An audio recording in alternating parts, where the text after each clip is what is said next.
প্রিয় দর্শক, Walton smart fridge presents TVS ইনসাইটে আপনাদের সবাইকে স্বাগত জানাচ্ছি। আমি Sajjadur Rahman. Start featuring next level. Walton side by side fridge. দর্শক, চিকিৎসা খরচ কমতে পারে আগামী বাজেটে, যেটা আমরা জানতে পেরেছি যে হার্টের রোগী বা যারা কিডনির রোগী ডায়ালাইসিস করে হার্টের রোগীদের যে রিং পরানো হয় স্ট্যান্ড, তো এগুলোর আসলে দাম কমতে পারে। এবং একই সাথে যেটা আরেকটা যেটা আমরা সিগন্যাল পেলাম যে সিগারেটের দামটা বাড়তে পারে, সেটাও আসলে স্বাস্থ্য রিলেটেডই একটা ব্যাপার, যে আসলে সিগারেটের দাম বাড়লে হয়তো কনজাম্পশন কমলে সেটা লং টার্মে দেশের জন্য মানুষের জন্য সেটা সুবিধা। সো এরকম আমরা হিন্টস পাচ্ছি যে আগামী বাজেটে, যেটা 2026-27 অর্থ বছরের বাজেট জুন মাসে পেশ করা হবে, সেখানে এই ধরনের বিষয় থাকবে। সো এই সংক্রান্ত ডিটেল একটি রিপোর্ট টিভিএসএস পাবলিশ হয়েছে। রিপোর্টটি করেছেন টিভিএসএস সিনিয়র করেসপন্ডেন্ট রিয়াদ হোসেন, এবং রিয়াদ হোসেনের সাথে দর্শক আমরা আলাপ করব, আপনাদের সাথে শেয়ার করব। রিয়াদ, স্বাগতম আপনাকে। এই যে চিকিৎসা খরচ কমতে পারে, স্পেশালি হার্টের অ্যান্ড কিডনি ডায়ালাইসিস, কোথায় আসলে কমতে পারে, কোথায় কি প্রাইস কমছে যেটা জনসাধারণ সুবিধা পাবে? ধন্যবাদ সাজ্জাদ ভাই। একদম সরাসরি যদি আমি পয়েন্টে চলে যাই, যে যেমন ধরুন হার্টের যে রিং, যেটা খুব বেশি মানে স্ট্যান্ড বলে আর কি, করোনারি স্ট্যান্ড হিসেবে পরিচিত ডাক্তারি ভাষায়, তো এইটি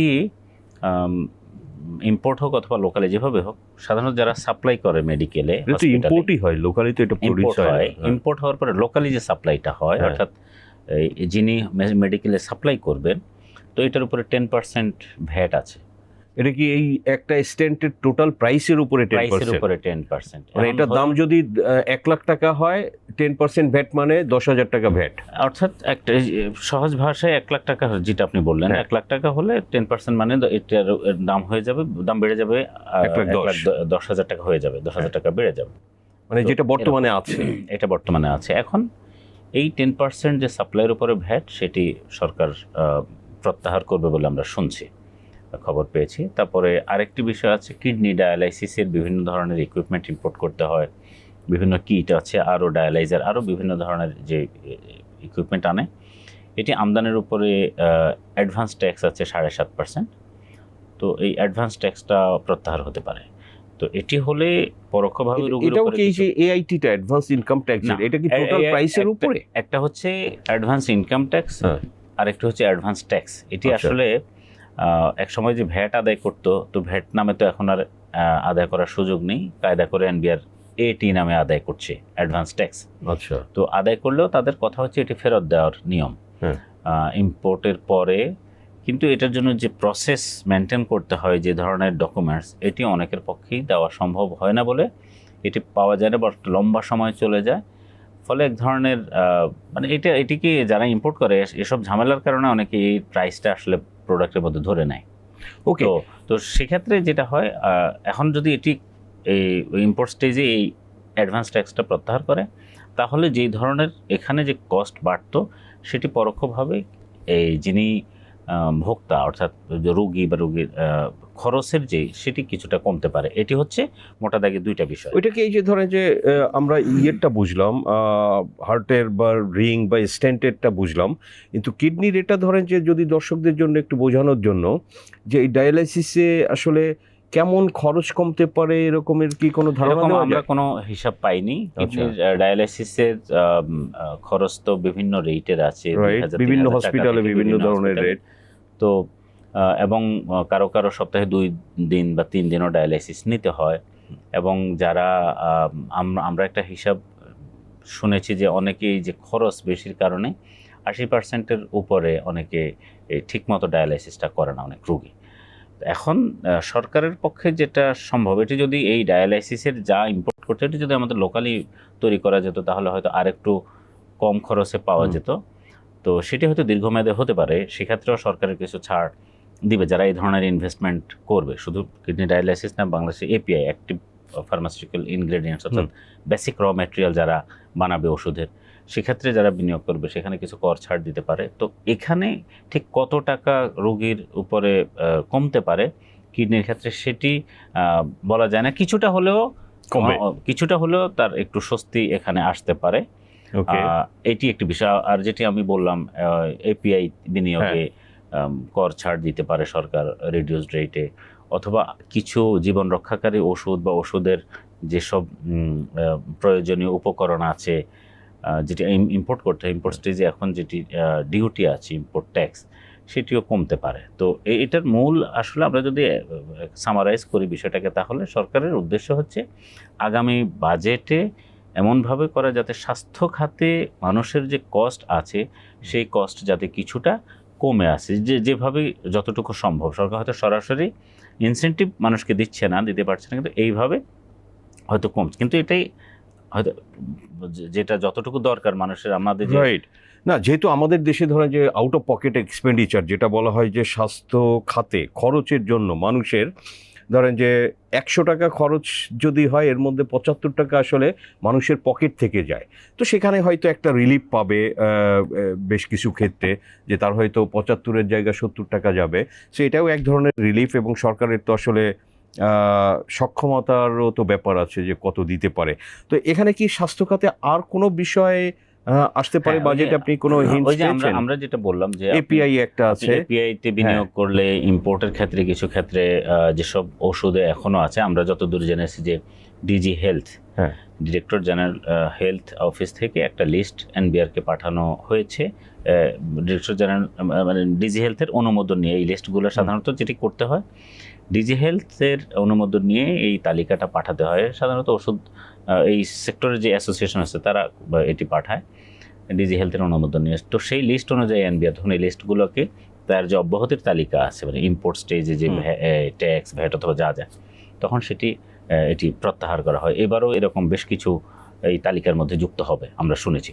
তো তার মানে হলো এই ধরনের ওষুধ ইম্পোর্টের ক্ষেত্রে বা ওষুধের কাঁচামাল যন্ত্রাংশ যা যা আছে, সেক্ষেত্রে কিছুটা ইম্পোর্টের খরচ কমবে। ইম্পোর্টের খরচ করলে সেটি রোগীর উপরে কিছুটা, হ্যাঁ, ভোক্তারা সে সুবিধাটা পাবে। এখানে একটা বিষয় পরিষ্কার করা দরকার যে আমাদের এখানে বাংলাদেশে তো যেভাবে পারে আসলে ব্যবসা করে যাচ্ছে। ধরুন একটা স্ট্যান্ডের দাম আসলে কনজিউমার লেভেলে যেটি 1 লাখ টাকা দিয়ে কেউ কিনছে, এটি ইম্পোর্ট স্টেজে আসলেই কত দাম, এটিও কিন্তু অনেকের পক্ষে জানা খুব কঠিন। হয়তো দেখা গেছে এটি 20,000 টাকা ইম্পোর্টে হয়তো খরচ হয়েছে। কেন আমাদের কাস্টমস যারা এগুলো করে তারা কি এটা কাস্টমসের কাছে দেখতে পারে না? এই তথ্যটা আছে, অবশ্যই এটা পাওয়া যাবে। প্রত্যেকটি যেহেতু আলাদা এইচএস কোড আছে, খুঁজলে অবশ্যই পাওয়া যাবে। তবে এখানে ভয়ঙ্কর রকমের যে একটা প্রফিট একটা সিন্ডিকেট করে যাচ্ছিল বছরের পর বছর ধরে, সেটির একটা প্রমাণ তো আমরা গত ইন্টারিম সরকারের সময় পেলাম। আপনার মনে আছে নিশ্চয়ই, এই স্ট্যান্ডের দাম কিন্তু সর্বোচ্চ 80,000 টাকা পর্যন্ত একটা স্ট্যান্ডের দাম কমেছে। যেটি 1,60,000 টাকা ছিল সেটি 80,000 টাকায় নেমে এসেছে, বা 2 লাখ টাকা ছিল সেটি 80,000 টাকা কমে 1 লাখ টাকায় চলে এসেছে। তার মানে এই পরিমাণ চলে এসেছে, মানে সরকার তখন নির্ধারণ করে দিয়েছে এই পরিমাণ প্রফিট একটা গ্রুপ বছরের পর বছর ধরে করে গিয়েছে। তো এখন সরকার যে ছাড় দিয়েছে সেটি কতটুকু কনজিউমারের কাছে, অর্থাৎ যারা রোগী অথবা যারা এই স্বাস্থ্যসেবা নেবেন তাদের কাছে পৌঁছাবে, সেটা গুরুত্বপূর্ণ বিষয়। এই ক্ষেত্রে সরকারকে আসলে গুরুত্ব দিতে হবে যে যাতে যতটুকু ছাড় দিয়েছে সেটি যাদের উদ্দেশ্যে দিয়েছে তারা যাতে মানুষ সে সুবিধাটা পায়। রিয়াদ, আপনার রিপোর্টের সেকেন্ড একটা পার্ট আছে যে তামাকজাত পণ্যের উপরে, সিগারেটের উপরে এগুলোর আসলে দাম বাড়তে পারে। সরকার একটা অতিরিক্ত অ্যারাউন্ড 6,000 কোটি টাকার মতো এই সেক্টর থেকে ট্যাক্স বেশি আশা করছে আগামী অর্থ বছরে। তো এখানে আসলে বিষয়টা কি, কতটা আপনি জানতে পেরেছেন যে কি পরিমাণ দাম বাড়তে পারে, কি হতে পারে? দেখুন, এই যে সিগারেট বলি অথবা মদ, এটার উপরে যে ট্যাক্সটা হয় এটা সিন ট্যাক্স নামে আসলে পরিচিত। পাপ, তো সিন হচ্ছে যে পাপ। এইটি এখানে যারাই এইটার কনজিউমার, তাদের উপরে ট্যাক্স বাড়ানো হলে সাধারণত এটা নিয়ে তেমন কোনো কথাবার্তা হয় না। কারণ সিগারেট, মদ এগুলো বাংলাদেশের মতো দেশে কিন্তু এগুলো হেলথ হ্যাজার্ডাস, আবার কিছু কিছু এটা সামাজিকভাবেও, বিশেষ করে মদ, এটি সামাজিকভাবে এটি খুবই এক ধরনের মানুষ এটা অনেকে নিরুৎসাহিত করে। এখন যে বিষয়টা হচ্ছে যে এই আমাদের স্থানীয়ভাবে যে কেরো, আপনি জানেন কেরো কিন্তু স্থানীয়ভাবে তারা বেশ সরকারি কোম্পানি, সরকারের মালিকানাধীন, তাদের উপরে শুধুমাত্র ড্রাগ ট্যাক্স বা কি একটা আছে, সেটি ছাড়া আর কোনো ধরনের ট্যাক্স নেই এতদিন ধরে। তো হয়তো সরকারি কোম্পানি বলে হয়তো এই ইয়েটা ছিল। এখন যেটি আমরা শুনেছি যে আপনার এই লোকাল মানে কেরো যেই প্রোডাক্টগুলো তৈরি করবে সেগুলোর উপরে পার লিটারে 400 টাকা স্পেসিফিক ভ্যাট ইম্পোজ হতে পারে। তো পার লিটার 400 টাকা মানে তার মানে পার লিটার এখন যেই প্রাইস আছে তার চেয়ে মিনিমাম 400 টাকা। এখান থেকে অতিরিক্ত কত টাকা আদায় এখান হতে পারে? থেকে ঠিক কত টাকা আদায় করা হবে এটি আমরা স্পেসিফিক ফিগারটা পাইনি, কিন্তু আমরা সিগারেটেরটা জেনেছি। সিগারেটের উপরে সিগারেটের দাম বাড়তে পারে। আপনি জানেন এখন অ্যাড ভ্যালোরাম সিস্টেম পদ্ধতি আছে সিগারেটের প্রাইসিং এর ক্ষেত্রে, অর্থাৎ সরকার একটা ট্যাক্স বেজ আছে, এখন সর্বোচ্চ 83% পর্যন্ত আছে। তো যদি কোনো সিগারেটের দাম পার স্টিক 2 টাকা করে বাড়ে তাহলে ওই এটার উপরে কিন্তু 83% আপ টু সরকারের কাছে চলে যাবে। বাকি অংশ হয়তো কোম্পানির প্রফিট বা অন্যান্য খরচ টরচ মিলে মানে কোম্পানির কাছে। তো এইটি বাংলাদেশের কোম্পানিগুলো কিন্তু বিশেষ করে বড় স্কেলের যেসব কোম্পানি যারা বড় ব্রিটিশ আমেরিকান টোবাকো বা অন্য আরো কয়েকটা কোম্পানি, তাদের একটি দাবি ছিল এবার তারা বেশ পুশ করেছে যে সিগারেটের এইটি যাতে স্পেসিফিক ট্যাক্স করা হয়। স্পেসিফিক ট্যাক্স মানে হলো সরকার একটি ট্যাক্স সিলিং ঠিক করে দিবে আর প্রাইস নির্ধারণ করবে কোম্পানিগুলো। আচ্ছা, এখন এটি যদি করা হয় তাহলে যেই জিনিসটা হতে পারে কোম্পানি তার ইচ্ছামতো প্রাইস নির্ধারণ করবে, ফলে কোম্পানির প্রফিট ম্যাক্সিমাইজ হওয়ার পসিবিলিটি আছে। কোম্পানিগুলো এই পুশ সরকারকে করেছে এবং সরকারকে বলেছে যে এতে সরকার রেভিনিউ অনেক বাড়বে। কিন্তু আমরা যতদূর জেনেছি এনবিআর হিসাব করে দেখেছে এটি যদি করতে যায়, এনবিআর বিভিন্ন মডেলে এনবিআর এর পক্ষ থেকে হিসাব করা হয়েছে, তাতে দেখা গেছে যে এটি বরং না বেড়ে কমে যেতে পারে। ফলে তারা ওই রিস্ক নিতে চাচ্ছে না। অ্যাড ভ্যালোরামটাকে হয়তো কিছুটা মডিফাই করে করতে পারে, কিন্তু প্রাইস বাড়বে এটি মোটামুটি এখন পর্যন্ত তাদের প্ল্যান আছে। এই খাত থেকে কত টাকা অতিরিক্ত আসতে পারে? 6,000 কোটি টাকা, 5 থেকে 6,000 কোটি টাকা এনবিআর এর টার্গেট হচ্ছে অতিরিক্ত আদায় করবে। কারেন্ট যে ফিসক্যাল ইয়ার, এই ফিসক্যাল ইয়ারে কিন্তু সিগারেট থেকে 10,000 কোটি টাকা এক্সট্রা আদায় হবে বলে আমরা শুনেছি। এবং এনবিআর এবারের যে রাজস্ব আদায়ের ক্ষেত্রে যে একটা যতটুকু গ্রোথ আছে সেটার একটা বড় সাপোর্ট কিন্তু এই রেভিনিউ থেকে আসছে। আপনি জানেন বছরে তামাক কোম্পানিগুলোর কাছ থেকে 50,000 কোটি টাকার কাছাকাছি রাজস্ব আদায়। গত অর্থ বছরে 40-42,000 কোটি হয়েছিল, এবার হয়তো সেটা তাহলে 50,000 কোটি টাকা এটা হতে পারে। তো তার মানে একটা বড় অংশ আসে, এটি কিন্তু কোম্পানিগুলোর নিজের টাকা না, এটা আসলে কনজিউমারই দেয়। তো এইটি একটি বিষয়। এখন সরকারের এটি কিন্তু বড় চাঙ্ক রাজস্ব আদায়ে যতগুলো সেক্টর সরকার রাজস্বের জন্য নির্ধারণ করে পলিসির মাধ্যমে, তার মধ্যে একটা বড় অংশ হচ্ছে এই তামাকজাত পণ্য থেকে। তো আপনি যেটা বললেন যে এই তামাকজাত পণ্যের দাম বাড়ানোর একটা উদ্দেশ্য হচ্ছে যে দাম বাড়ালে মানুষ তামাক পণ্য থেকে কনজাম্পশনটা একটু কমবে, যেটি তার স্বাস্থ্য ক্ষতি পরোক্ষভাবে কিছুটা কমাতে পারে। তবে আমাদের দেশে আবার একটি বিষয় আছে যে আপনি দাম বাড়ালে যেটা হয়, অনেকে যারা হয়তো প্রিমিয়াম সেগমেন্টের তামাক পণ্য সেবন করে সিগারেট খেত, তারা হয়তো একটু দাম বেড়ে গেলে তখন ওই প্রাইসের মধ্যে তার বাজেটের মধ্যে যেই প্রাইস পাওয়া যায় তখন এক লেয়ার হয়তো নিচে নেমে যায়, হয়তো প্রিমিয়াম থেকে হাই সেগমেন্টে নেমে যায়, হাই সেগমেন্টে কেউ থাকলে মিড সেগমেন্টে নেমে যায়। তো ফলে তামাকের কনজাম্পশন হয়তো কমে না, যেটা কমে হয়তো নিচের দিকের যে লোয়ার এন্ডের যে সিগারেট হয়তো সেগুলোর চাহিদা বেড়ে। কিন্তু বিভিন্ন গবেষণায় দেখা গিয়েছে আপনি যে উন্নত বিশ্ব ইউরোপ, আমেরিকা, অস্ট্রেলিয়া এইসব জায়গায় আপনার এই তামাক পণ্যের ব্যবহারের এটা অনেক কমেছে বিকজ অফ আসলে হাই ট্যাক্স, হাই প্রাইস এগুলো। তবে বাংলাদেশে এখন পর্যন্ত যেই তামাকের প্রাইস আছে সেটা কিন্তু আমরা যদি অন্য অনেক দেশ আছে এশিয়ার মধ্যেই তাদের সাথে কম্পেয়ার করলে এখনো পর্যন্ত বাংলাদেশে তামাক পণ্যের দাম তুলনামূলক কম।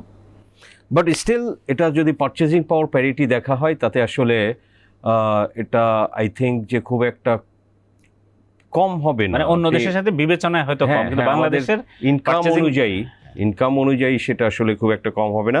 ওকে, রিয়াদ হোসেন, আপনাকে অসংখ্য ধন্যবাদ টিবিএস ইনসাইটে সময় দেওয়ার জন্য। দর্শক, আমরা আলোচনা করলাম এবং বিস্তারিত আপনাদের সাথে শেয়ার করলাম। আমাদের আলোচনা ভালো লাগলে লাইক করবেন, শেয়ার করবেন। আপনাদের সবাইকে ধন্যবাদ।